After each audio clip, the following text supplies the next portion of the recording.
In the famous fantasy drama television series Game of Thrones, King Joffrey asserts, "I am the king," to which Tywin Lannister replies, "Any man who must say I am the king is no true king."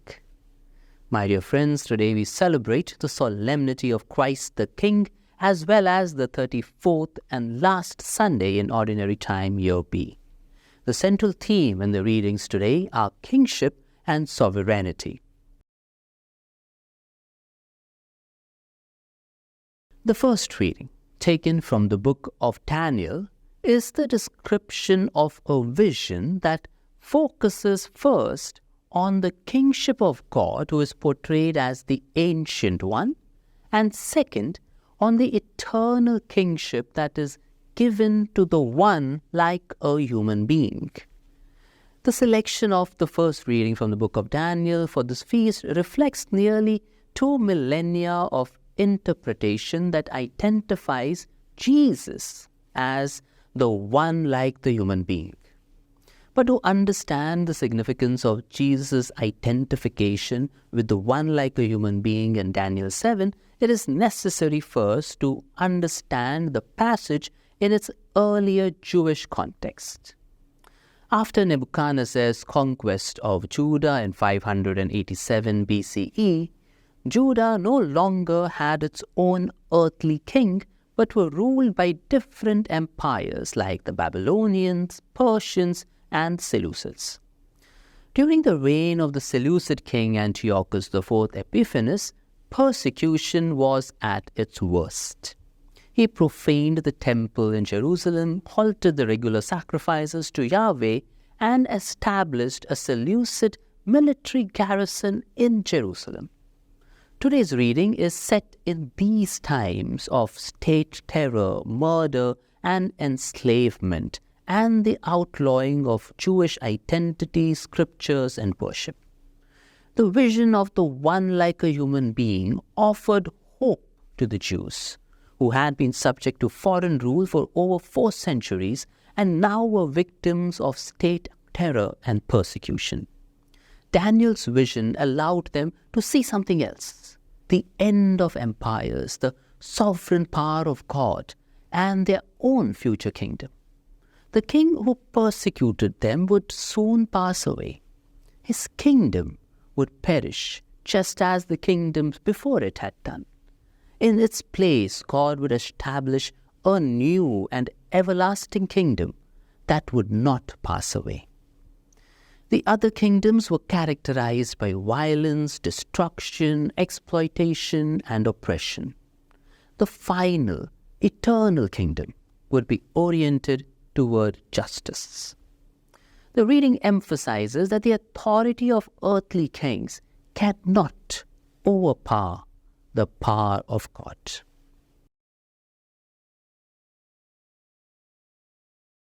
The book of Revelation, from which the second reading is taken, is a book of hope for the early church who were undergoing persecution. It foresees the destruction of Rome as ushering in a new age. John addresses the 7 churches in Asia Minor and mentions Jesus as one of the sources of grace and peace. This verse tells of the 3 attributes of Jesus Christ. He is the faithful witness, the firstborn of the dead, and the ruler of the kings of the earth. Earthly kings reign for a time, but Jesus Christ reigns for eternity. Earthly kings are mortal, but Jesus Christ is eternal. Earthly kings are human, but Jesus is divine. John refers to 2 characteristics of God: glory and dominion. God shared this glory with Jesus. Christ's glory is revealed in His presence with us in His salvation work and in judgment. Dominion involves power and might put to use to rule over others. Dominion belongs to God, who created heaven and earth, and who therefore rules over them. God shares this dominion with Jesus Christ. At the Parousia, second coming, Jesus will return in a cloud with power and great glory. The idea behind Christ's second coming has its roots in the Old Testament understanding of the day of Yahweh, or the day of the Lord, the day that will bring judgment on the wicked and redemption to the faithful. The imagery of clouds is used as its symbolic of the presence of the Lord in both testaments. A Roman soldier pierced Jesus' side initially. However, each one of us pierces his side when we live unfaithfully. When Jesus comes again, everyone will see him, both the faithful and the unfaithful. The reference to Alpha and Omega, the first and last letters of the Greek alphabet, refers to God being the beginning and the end, representing completeness. Towards the end, John refers to God as the Almighty. While the Roman emperor would have seen himself as all-powerful, John says that God is the one who is truly almighty. This would be an important word for the early church to hear, a church under persecution, a church that needs God's help.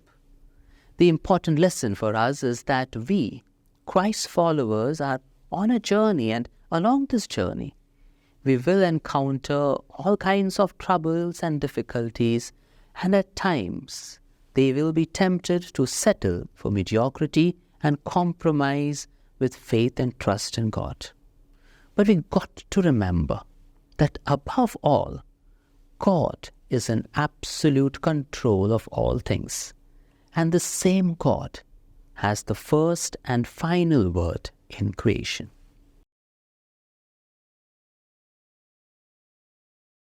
In the Gospel taken from John, we read about the encounter between Jesus and Pilate. The charge of kingship is the central question of Jesus' trial before Pilate. Though it is Pilate who asserts his authority and power, it is Jesus who has the real power. Much like in the Game of Thrones, Jesus' question to Pilate shows that he knows how the kingdoms of this world work, planting seeds of rumors, manipulations, backroom dealings, and negotiations. Jesus refuses to answer Pilate's charge of kingship directly. He states that his kingdom is not from here. Part of the irony of John's Gospel is that Pilate uses his own authority to declare Jesus' kingship. Pilate places an inscription over the cross, Jesus of Nazareth, the King of the Jews. It is almost as if Jesus' crucifixion is his enthronement as king. Jesus' statement describes the origin of his kingdom, not his scope. Just because he says that his kingdom is not from here, doesn't mean that his kingdom is not concerned with the realities of the world. The world today is at the brink of a third world war. As you're watching this video, innocent lives are being lost in Ukraine and in the Middle East. Closer home, we are seeing a political struggle to win the elections, with leaders changing parties and freebies being doled out. Everyone wants to be the king. A king is the supreme authority. There is no defying the king. Jesus, though being the king, does not arrive in a chariot, but on a donkey. In our churches, we may have a huge, magnificent procession and an adoration service to celebrate this day. But do we really take his word seriously? Do we really listen to his voice? What does it mean to have Jesus as our king today? It means to be part of a kingdom whose values are very different from those of the current system. So different that at times even we Christians fail to understand them. Do we really follow a servant king? Do we reach out to the least and the lost? Or do we continue catering to only the rich and influential? Do we seek to serve rather than be served? Are we working towards creating God's kingdom where love and forgiveness rule? The kingdom of God is not an end product, but a work in progress. Let us take this opportunity to remind ourselves that we serve a king like no other. A king who is not seeking power and glory, but humble service to others. A king who doesn't have to say, I am the king. The solemnity of Christ the King offers us an opportunity to ask ourselves if we really consider Jesus as our king. I'd like to end with these words of Pope Francis. Today, as Jesus, naked on the cross, unveils God and destroys every false image of his kingship, let us look to him and thus find the courage to look at ourselves, to follow the path of confident trust and intercession, and to make servants of ourselves in order to reign with him. May God bless us all.